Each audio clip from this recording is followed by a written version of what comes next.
নিম্নচাপের প্রভাবে এবার বর্ষায় টানা বৃষ্টি হয়েছে দেশের বিভিন্ন এলাকায়। এতে অনেক ফসলি জমিতে জলাবদ্ধতার সৃষ্টি হয়েছে। মেহেরপুরে কয়েক হাজার বিঘা জমি পানিতে তলিয়ে গেছে। সিংহাটি, পাটকেলপোতা, শিমুলতলা, দরবেশপুর সহ প্রায় 10টি গ্রামের মাঠগুলোতে বন্ধ হয়ে গেছে ফসল উৎপাদন। অনেকটা বেকার অবস্থায় দিন পার করছে এ অঞ্চলের চাষিরা। খালের মুখ বন্ধ থাকায় পানি নিষ্কাশনের অভাবে অকেজো হয়ে পড়েছে 3 ফসলি এসব জমি।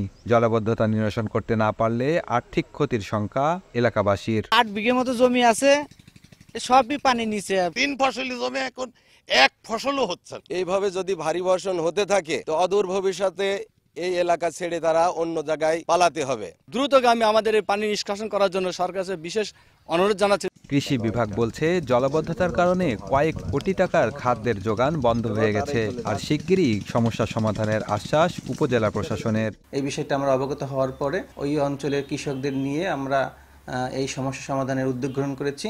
আমরা যদি সেই ব্যবস্থাটা করতে পারি তাহলে এখানে প্রায় 500 মেট্রিক টন আমাদের উৎপাদন বৃদ্ধি পাবে। আমরা একটা পদক্ষেপ নেব অথবা আমরা ঊর্ধ্বতন কর্তৃপক্ষকে এই বিষয়গুলো অবহিত করব। মেহেরপুর সদর ও গাংনী উপজেলায় জলাবদ্ধ এই 10 গ্রামে প্রায় 20,000 পরিবারের বাস, যাদের সবাই কৃষিকাজের উপর নির্ভরশীল।